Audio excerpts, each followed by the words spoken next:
Un tic-tac sourd implie l'espace. Gros plan macro sur un ressort de montre, si petit qu'il semble presque invisible à l'œil nu. Imaginez que l'industrie mondiale du luxe, un empire pesant plus de 8 milliards d'euros, ne tienne qu'à un fil, ou plutôt à un homme. Dans ce village reculé du Jura français, le silence n'est pas une absence de bruit, c'est le son d'une catastrophe imminente. Bienvenue dans la France profonde, loin des lumières de Paris. Ici, entre les sapins et la brume, se cache le dernier rempart d'une ingénierie que le monde entier nous envie, mais que personne ne peut reproduire. Ce que vous voyez ici n'est pas juste un atelier, c'est le cœur d'un système qui contrôle votre temps. Coupure brutale, noire, son d'une horloge qui s'arrête, image de drone rapide sur une forêt dense. Pourquoi personne n'en parle? Parce que le secret est trop fragile. J'ai traversé la frontière, là où les GPS perdent le signal, pour rencontrer Jean-Louis. Il a 78 ans. Ses mains, marquées par la limaille et le temps, sont les seuls capables de calibrer les spiraux Nivarox de nouvelle génération, avec une précision de 0,001 mm.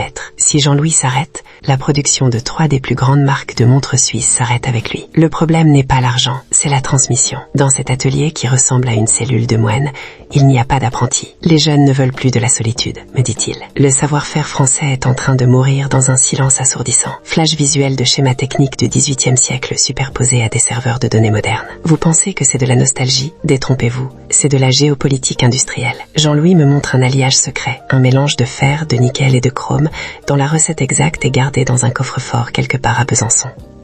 Ce n'est pas de la magie, c'est de l'alchimie industrielle. Sans ce métal, aucune montre mécanique de précision ne peut fonctionner. Pas de Rolex, pas de Patek, pas de Cartier. Juste du métal inerte. Nous marchons dans l'usine fantôme. Des machines datant de l'époque de Napoléon côtoient des microscopes électroniques. C'est ici que le paradoxe français éclate. Nous sommes les maîtres du monde dans l'infiniment titi, mais nous sommes incapables de sauver nos propres maîtres. Jean-Louis pose une question qui glace le sang. Que ferez-vous quand le temps n'aura plus de ressort? Son de métal hurlant, très court, puis silence total. Gros plan sur l'œil de Jean-Louis, à travers une loupe d'horloger. Le luxe est condamné, car il a oublié que sa fondation est humaine, et non marketing. La vérité est que les grandes corporations tentent de robotiser ce geste, mais elles échouent, toujours.